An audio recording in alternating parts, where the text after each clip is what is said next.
One of the main concepts when we think about the Victorian era is that a lot of the things that we give for granted, electricity, machinery, they all came during this amazing period of time. The music from the Victorian era was not just classical music, it's like a combination of many different subgenres. It goes on and on, like a steam engine in a factory or a train.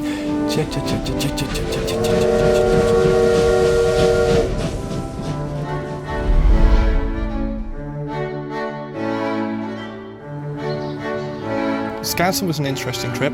It was to a Victorian workshop in Stockholm. Myself and Anthony, one of our fellow sound designers, went there, took a whole load of gear, a whole load of mics to just record anything that can come out with something thought of as Victorian style sound. There was quite a lot of specific gear, such as typewriters and big bangs, plonks, whizzes.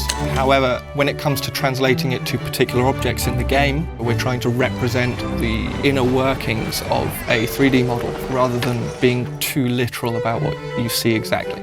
For example, the event images, we try to make the audio story as broad as possible. We're able to synthesize it almost with material used from Skansen.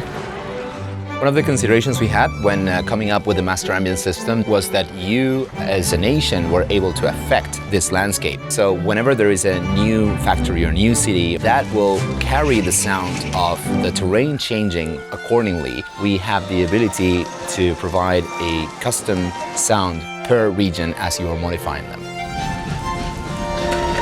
It was also the first time we managed to release a grand strategy game that is fully mixed in surround. So hopefully it doesn't really matter what the endpoint is. It's all about enveloping the player, making sure that the experience is all around them.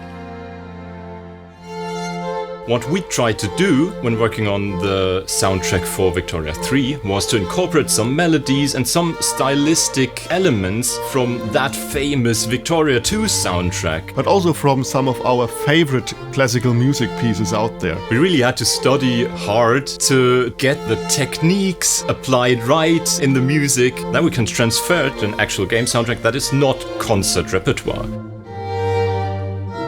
So to record this soundtrack, we went to Sofia and worked with the Sofia Session Orchestra. Usually when you go to a classical concert, nobody wears headphones because they watch the conductor and they perform the music freely. When you go to a recording session, on the other hand, the musicians usually wear headphones so they hear a click, a metronome, so they all play tightly to the grid. So later on you can edit it. Of course, that's not how classical music is performed. So we got rid of the click to get a more authentic feel in the music. Having the opportunity to work with a full orchestra like this is nothing short of amazing. The pieces I've composed for this game reflect different aspects of the Victorian era. Rule the World, the main theme, for example, it uses an ostinato, a short repeating melodic phrase, and is inspired by the Industrial Revolution. The moment you finally get to hear the music that you've been working on for so long, it's pure magic.